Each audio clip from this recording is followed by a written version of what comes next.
here to explain what I just explained to my English speaking audience. And so I am here doing my Feel Good Friday on a Sunday because y'all know I had a week.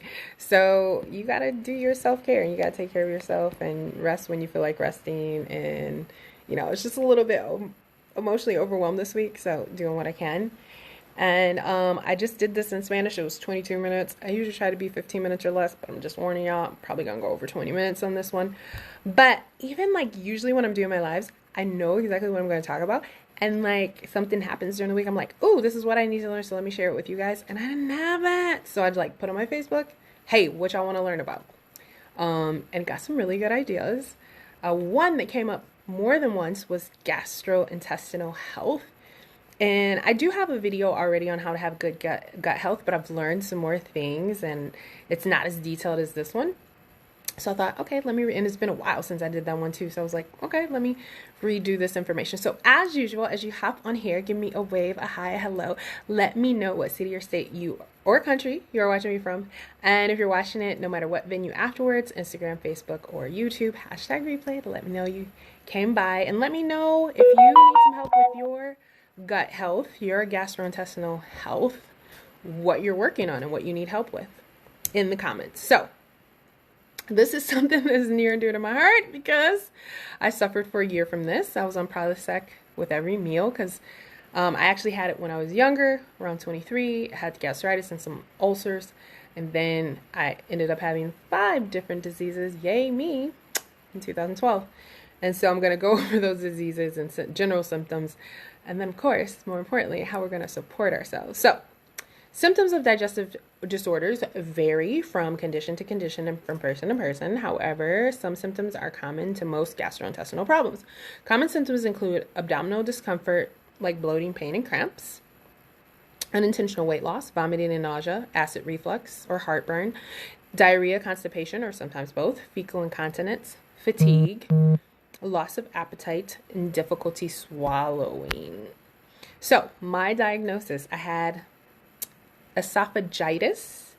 Esophagitis is an inflammation that may damage tissues of your esophagus, the muscular tube that delivers food from your mouth to your stomach. Esophagitis can cause painful, difficult swallowing, and chest pain. Causes of esophagitis include stomach acids backing up into the esophagus, infection, oral medications, and allergies. So I had a bunch of these things, and mine was, the main factor was I had developed a new allergy to milk. Gastroesophageal reflux disease, or GERD, occurs when stomach acid frequently flows back into the tube connecting your mouth and stomach, esophagus. This backwash acid reflux can irritate the lining of your esophagus.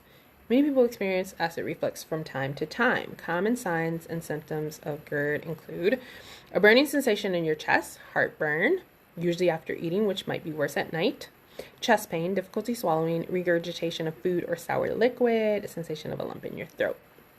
I also had a Schatzki's ring. Schatzki's ring is described as a smooth, benign, non-cancerous, circumferential, and narrow ring of the tissue in the lower end of your esophagus, the food pipe that connects the mouth to the stomach. Schatzki rings are common and are located just above the junction of the esophagus with the stomach.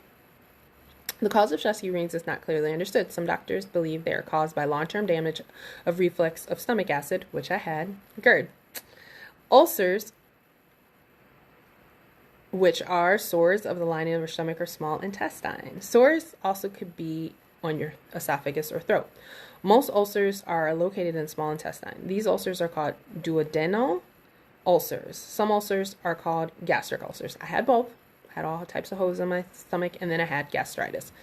Some of the symptoms of an ulcer: discomfort between meals or during the night. Duodenal ulcer, discomfort when you eat or drink. Gastric ulcer, stomach pain that wakes you up at night. Feel full fast, bloating, burning, or dull pain in your stomach. Comes and goes days or weeks at a time. The discomfort lasts for minutes or hours. So, what causes gastrointestinal conditions? So, a low fiber diet. as I do a lot of my scans with people, hopefully if you have been watching me, you know that we have these amazing, wonderful scans that everybody needs, where you can ask your body remotely, what do I need to eat? So when you ask your body what you need to eat and start eating it, you can eliminate some of these things. One of the things I keep finding is people are not eating enough fiber when I do these scans. So fiber, a sort of carbohydrate found in plants that cannot be digested, is crucial when it comes to digestive health. It helps you feel full and aids in the digestion of certain foods. Everyone is talking about gut health, your microbiome health, and fiber is an important part of this. Oh, and I just want to reiterate, I had 5 diseases, and so when I was suffering, I was waking up at night, I had pain in my chest that made me want to scream, and I had to run to the emergency room quite frequently because of all the 5 diseases. Because I didn't know I had 5 diseases, I just knew I had pain until they did a stomach scope and they found all 5 of those things. Okay, back to fiber. The total daily recommended fiber intake is 25 grams for women and 38 grams for men under 50. If you're older than 50, you will need to consume slightly less, around 21 grams for women and 30 grams for men. The good thing is that fiber is easily available in foods such as fruits, almost entirely in the skin. However, whole grains, legumes, beans, and vegetables also have them. A diet that has the necessary fiber is a great way to help reduce bloating and ease digestive problems, ranging from constipation to abdominal pain and even the onset of colon cancer. So the first time that I had these issues, when I had gastritis and ulcers, that was one of the first things that the doctor told me. Was like, here's this cereal that's high fiber. And at the time, I was busy and young, could eat whatever I want, so I was eating a bunch of fast food and all this stuff that was not good. Being stressed, and this was another thing that the first time my doctor was like, yeah, most of your ulcers comes from stress. Stress and anxiety don't only affect your mental health, they can also take a toll on your digestive health, especially the gut microbiota. Recent medical studies have shown that there is an established link between the GI tract and the brain. The two are always in bidirectional communication, always sending messages to each other, which is why the gut has more neurons than the whole spinal cord. Being stressed has been found to cause a broad range of digestive issues that include appetite loss, inflammation, bloating, cramping, and changes in microbiota. Not drinking enough water. Water is important to your digestive health because it helps cleanse the whole gastrointestinal tract. In particular, water softens the stool, helping prevent constipation. More crucially, water is known to aid your digestive system by helping break down food, assisting the GI tract to absorb nutrients faster and more effectively. If you don't drink enough water, you're invited all sorts of digestive problems. You can increase your intake of water by drinking sweetened coffee, tea, or even sparkling water to get those 8 glasses of liquid a day. Just avoid sugary drinks like soda. Eating a lot of dairy food. So the second time, the culprit was a new allergy for me to dairy.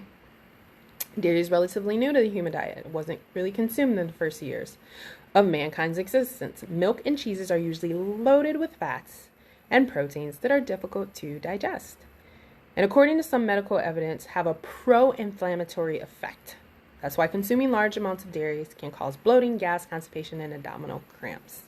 So I do try to minimize my dairy, obviously, because it was an allergic reaction. And the esophagitis was, they actually was eosinophilitis. Eosinophils. And eosinophils were indicative of an allergic reaction, and it caused them to do more tests. And that's when they realized that I had the allergy to dairy. So it was like I was developing hives on the inside of my throat, and that was why I was having so many reactions. And it was really, really difficult because I had to have an elimination diet, but like they put me on to where like I couldn't eat anything but like salad and soup for a little bit. And then what was happening is my body was reacting to any time I ate, because it was just so used to having to react to something allergy, because I ate like so much yogurt, and cheese and sour cream makes everything better, you know.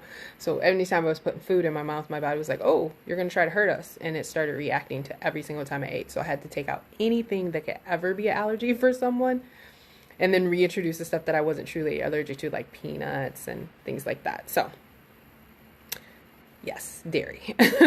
Inactive lifestyle. Not getting enough physical exercise is not good for your overall health and digestive health. That is why doctors recommend a combination of exercise, diet changes, avoiding foods that cause inflammation, and increasing intake of foods that actually fight inflammation, and when necessary, unnecessary medication to remedy certain GI problems. Other things that we're going to eliminate in our diet, any of the fast food, greasy food, any of artificial food, and we're going to put in fermented foods as well as going to help our digestive tract. Aging is unavoidable, sadly, and age adds another predisposition for gastrointestinal disorders. As we age, digestive glands decrease in activity, affecting gut motility, reflux, and certain digestive conditions develop.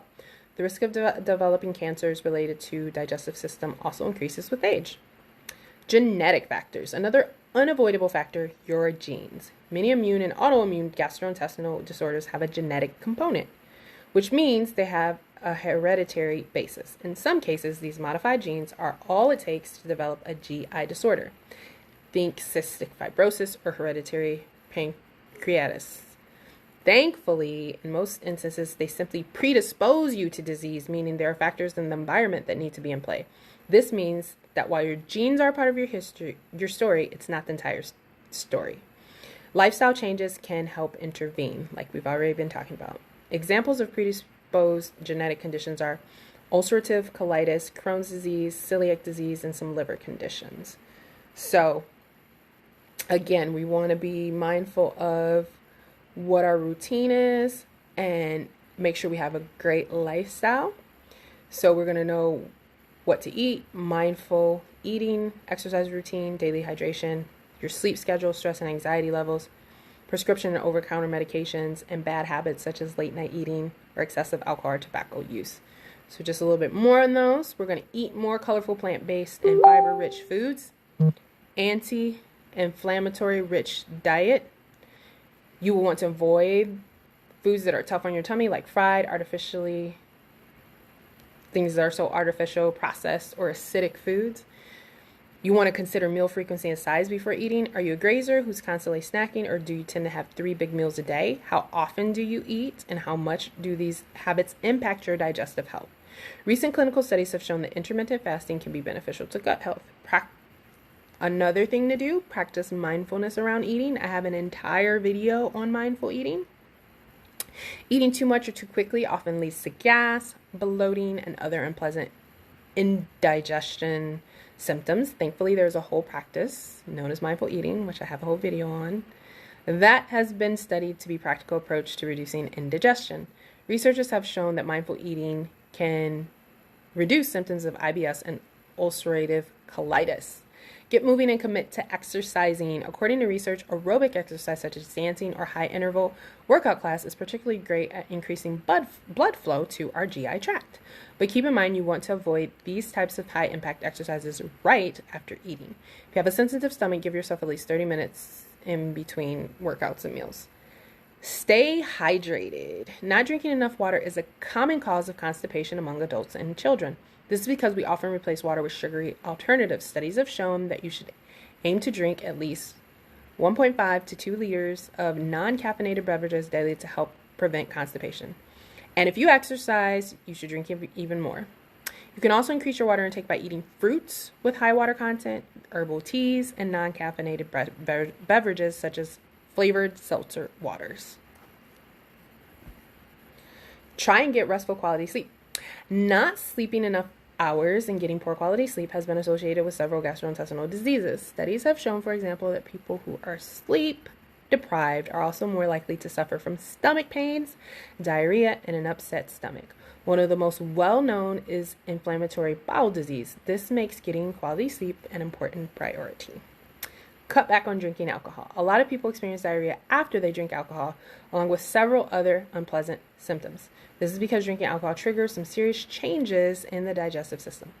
When the gastrointestinal tract comes in contact with alcohol, it becomes inflamed. This is because your intestines do not absorb water as efficiently, which causes overall digestion to speed up and the good harmful bacterial balance to be thrown off. Consider taking supplements for gut health. Taking daily supplements is a great way to ensure your body gets the nutrients it needs for proper digestion. Probiotics have been shown to improve symptoms of gas, bloating, and stomach pains in people with IBS.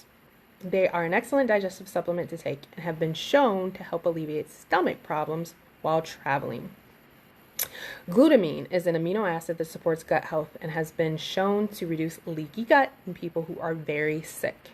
You can take it in a supplement form, or you can find it naturally in foods like soybeans, eggs, and almonds. Zinc is a mineral that is essential for a healthy gut. A deficiency in zinc leads to a variety of unpleasant digestive disorders. Supplementing with zinc has been shown to help treat diarrhea, leaky gut, colitis, and other digestive problems. If you routinely experience bloating, diarrhea, constipation, abdominal pain, gas, or any other digestive issues after meals, there's a good chance it has something to do with your lifestyle choices. So, as usual, I'm also going to show you guys what helped me. So I definitely made sure I increased my fermented foods. Apple cider vinegar was one thing that helped. I have a wonderful apple cider vinegar, like gut supporting, immune supporting tea that I do on a regular basis that have to do every single day.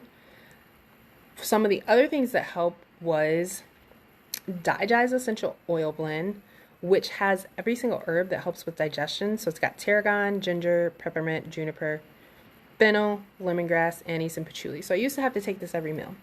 But now my gut health is well, and I usually just take that when traveling. The other thing that it mentioned that everyone needs to take is a probiotic. Gut health is important to our immune health. So definitely if you're not taking a probiotic right now, you want to try and this one that I take is called Life 9. It's got 17 billion active cultures.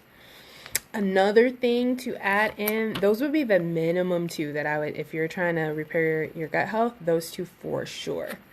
Another thing that's great for gut health in the morning, as well as a bunch of other things, your overall system, is our Ninja Red liquid supplement. Antioxidants, a whole bunch of good things, some citrus essential oils that are going to be cleansing in the morning, so that's another one to add in, as well as ICP Daily. So this is a daily prebiotic plus fiber drink supporting your gut health. And so this has 18%, 5 grams of your dietary fiber.